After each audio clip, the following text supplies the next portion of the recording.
आई तुळजाभवानीचं दर्शन घेण्याचं ठिकाण म्हणजे तुळजापूर। ही तुळजापूरची ओळख आहे। मात्र गेल्या काही दिवसात या तुळजापूरला ड्रग्स रॅकेटची ओळख मिळाली।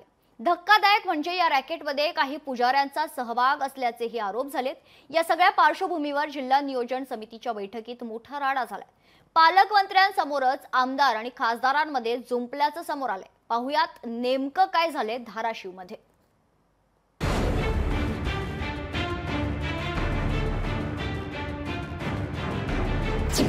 आमचा बाप दूध विकायचा, ड्रग्ज नाही। ड्रग्ज प्रकरणावरून आरोपांचा धूर।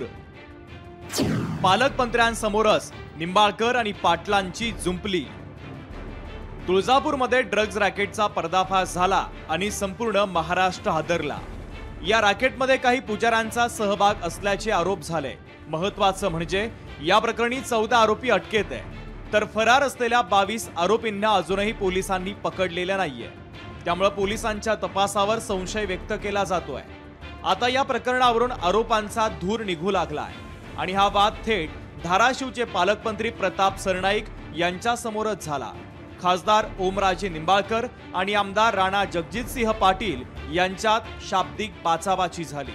यावरून आमचा बाप दूध विकत होता, ड्रग्ज नाही असं म्हणत ओमराजे यांनी वातावरण तापवलं।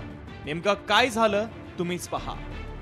या ड्रग्जच्या प्रकरणात इन्व्हॉल्व असणारा माणूस प्रेस कॉन्फरन्स घेते आणि आमचा बाप लढते। तर आमच्या बापानं दूध विकलं, काय दूध विकणं चूक आहे का? दूध विकलं काय? ड्रग्ज तर नाही विकलं। कुणाला वाटलं आणि मला कमीपणा बी नाही। माझा बाप दूध विकत होता, काय कमीपणा मला त्याच्यात? अभिमान आहे। लेकरं जगत होता, कुणासारखे ड्रग्ज तर गावाला नव्हता ना कुणाला। माझी आपल्याला विनंती आहे, पोलिसांचा तपास आहे, पोलिसांच्या तपासामध्ये राजकारण आलं येणार नाही। जे आरोपी आहे कुठपर्यंत पळतील ते पोलीस बघतील। काही काळजी करू नका। 22च्या 22 आरोपींना अटक करतील आणि पोलीस त्यांची जागा लागून पालकमंत्री महोदय आणि आपल्या कलेक्टरवर चर्चा झाली की जे काही आहे तक्रारी वगैरे त्या कलेक्टरकडे द्यायचं ठरलंय आणि योग्य ती कारवाई चौकशी करायची त्यांच्या माध्यमातून होईल आणि जे जेव्हा शक्य असेल तर सगळ्यांच्या समोर मांडलं जाईल। हा सगळा राडा झाला तो जिल्हा नियोजन समितीच्या बैठकीमध्ये, तोही पालकमंत्री प्रताप सरनाईक यांच्या समोरच। आणि आरोप प्रत्यारोपांमधून वाद चव्हाट्यावर आला।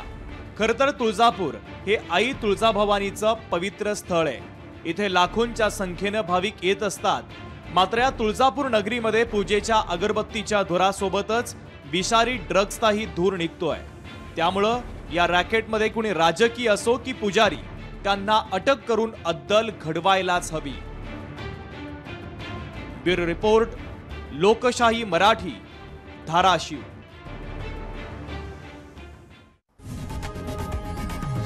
लोकशाही मराठी, ऐका, पहा, जागरूक रहा।